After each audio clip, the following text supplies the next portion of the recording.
Hey guys, and welcome back to NJ Education YouTube channel. In today's video, we're talking about how to secure a scholarship to study in the United States. Let's go.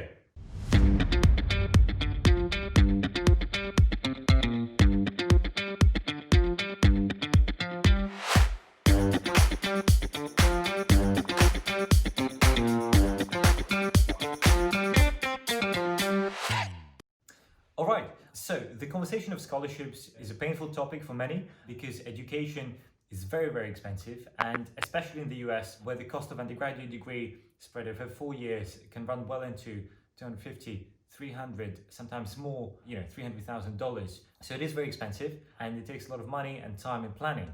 Now, luckily for you, there are scholarships available and there are several types of scholarships available. So it is important to break those down. And we're going to do a separate video talking about scholarships in Europe, in the UK, but this video specifically talks about scholarships in America. So starting with the first one, there are, by the way, as I would categorize, there are 4 types of scholarships. There are government scholarships, there are merit-based university scholarships, there are need-blind scholarships, and then there are private scholarships, right? So again, there isn't a set system of how you define scholarships, but this is how I would categorize them, and this is how we're going to run this video. So the first one, the government scholarships, this is kind of the low-hanging fruit. There are government scholarships funded by the US government to fund students from America, studying in America, but also international students coming to America. And there are government-supported or government-linked organizations, for example, like the Fulbright Scholarship, which I believe is a private organization, or at least is run privately, but has links with the US government, and there is funding there for international students coming to America. The best place to go is to go on the Fulbright website for your country and to see what funding and what deadlines are available. As ever, with all of these things, it's making a good application with a convincing essay, submitting it on time, leaving yourself enough time to prepare a good application, double checking the grammar, the spelling of everything, and making sure your references come in on time. So all the basic things that you need to take care of for the university applications also apply for the scholarship, especially for the government scholarships. Now, many people think that coming to the US or studying in the US, there is a lot of money available. No, actually there isn't, and there is a lot of competition for scholarships and not enough scholarships available. So you really have to start planning this very early and make a consistent effort to apply to as many as you can, but also submit quality applications. There is absolutely no point applying to 50 different scholarships and submitting a half-baked application to each one of those, because you're just going to get 50 rejections, right? It's as simple as that. So start planning early, have a strategy in place, and then execute that strategy one by one. So the government scholarships, I've mentioned Fulbright, there are other US government scholarships available. Again, you just have to do some online research and see what's available. If you're from a particular state in the US, certain states have funding and scholarships that are state specific for those who live in the state. Obviously, if you live, let's say, in California, you have subsidized tuition fees in the University of California system, UCLA, UC Berkeley, etc. Equally, if you're in Texas and you want to study in the Texan university system, again, that is subsidized, but also there are some state scholarships available to study, for you to go interstate to study in a different state outside of the US. So check out those as well. Secondly, after government scholarships, there are merit-based university scholarships.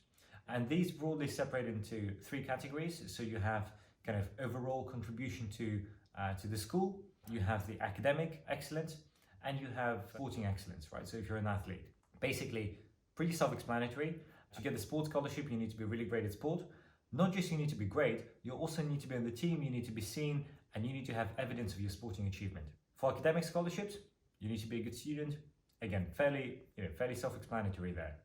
And with the overall scholarship, again, not every school has them, but it's basically a combination of a great contribution. So maybe you're active on campus, you're doing a lot of volunteering, a lot of projects, activity, and you can demonstrate that you're a decent student. You don't have to be a superstar academically, but you also have a lot of other stuff going for you, community service, volunteering, etc. So bear that in mind. Now, after the merit-based university scholarships, there are some need-based scholarships in America, and these are, some of you may have heard of the need-blind application system, and there are about a dozen universities that practice that system. So the essence is you apply for college, for your undergraduate degree, and the university reviews your application regardless of your income. So they review the application, and then let's say out of 50,000 people who apply, they select, let's say, 1,500 who they want to take, and they send the letters to those 1,500 people saying, congratulations, please come in. Here is, here are bank details, send us the money. Now, if you don't have the money, please click here and do a declaration for, how much you can afford. And that's where they have fairly clever algorithms, for example, Harvard or Stanford, where you will put in your parents' income, any properties you own, second homes, cars, other assets, whatever it may be. And then based on those, they do a calculation of how much you will pay and how much they will pay for you, how much they'll subsidize you. So for example, at Harvard University, something like 80% of students receive some form of financial aid, and 20% of students are studying absolutely free of charge, if I'm correct. The numbers may be slightly off, but roughly that should be accurate. Now, as I said, there are about a dozen universities in America that have a need-blind application system. Not every one of those is a university that is particularly famous. So for example, Amherst in Massachusetts, it's not an Ivy League, not as many people have heard of it, but it is a very wealthy liberal arts college that has plenty of money, and they do have needs-blind application policy. Now, there are only 5 universities in America that will guarantee needs-blind application system to international students as well. So I mentioned that there is about a dozen universities that have needs-blind application system, but majority of them have it only for US citizens or US green card holders. Now, there are 5 schools that have needs-blind application system for all students. It doesn't matter whether you're American, Russian, from Mongolia, Austria, wherever. And these are Harvard, Stanford, Yale, Princeton, and Amherst that I mentioned earlier. So if you can get into one of those 5 schools and you can't afford to study there, they will cover your full funding for you. Now, bear in mind, this applies to undergraduate admissions, which is different to graduate school. So for example, if you want to do an MBA or do a form of master's, they do not necessarily have need-blind application policies. So, be aware and check those as well. Lastly, there are private scholarships, and private scholarships have separate fields within them. So there are scholarships, let's say an alumnus or alumna of a university, dies, and they leave in their will, they say, look, here is, $50 million. I want to support, students from maybe a particular background. Maybe I want to support students from Nebraska, or maybe I want to support students who are coming, who are LGBTQ, or maybe I want to support students who are disabled, or maybe I want to support students who are coming to study art history, whatever it may be. But there are funding bodies that are not linked to the university, so they're separate, and you normally have to do 2 applications. One to the university for your place, and if you get in, and then one for the funding. So they're not, they're not necessarily linked. Now, the other type is more broad, so it can just be funding. Some money is left behind for students who are high achievers, or for students who may be orphans and coming from a single parent household. So again, there is some research, some Googling that you need to do. A lot of these funds are not necessarily well advertised.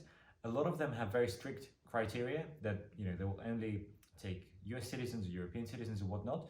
There are funds available for international students as well. So definitely do your research and check those out. Now, another category yet is corporate funding and corporate scholarships. So let's say when I did my undergrad at Oxford, BP had a scholarship program. It was something like £20,000 overall that I applied for.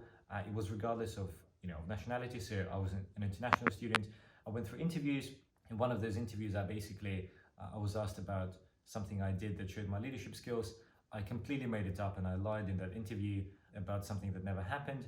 The lady saw right through me, and I got rejected. So anyway, as a side story there are companies that link up with the university. So that scholarship from BP was linked for students who study engineering, physics, or material science.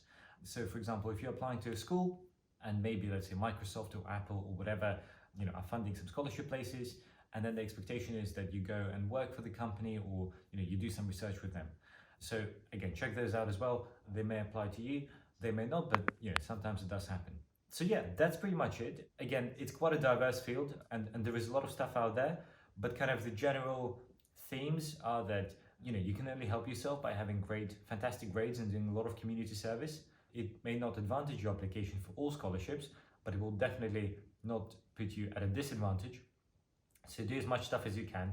Start early, do your research, even doing stuff like reaching out to current students who are on scholarships and asking them, what did you do, where did you apply, what funding was available to you. Another source of information at university that you're applying to could be reaching out to the universities themselves, to student administrators, and saying, look, what funding is available in recent years, where do students apply. So guys, in today's video we covered 4 areas of scholarships: government scholarships, private scholarships, merit-based scholarships, and need-based scholarships. I hope this is helpful. Best of luck. Please let me know in the comments where you're applying and what funding you're applying for. Best of luck to you and stay safe. Take care.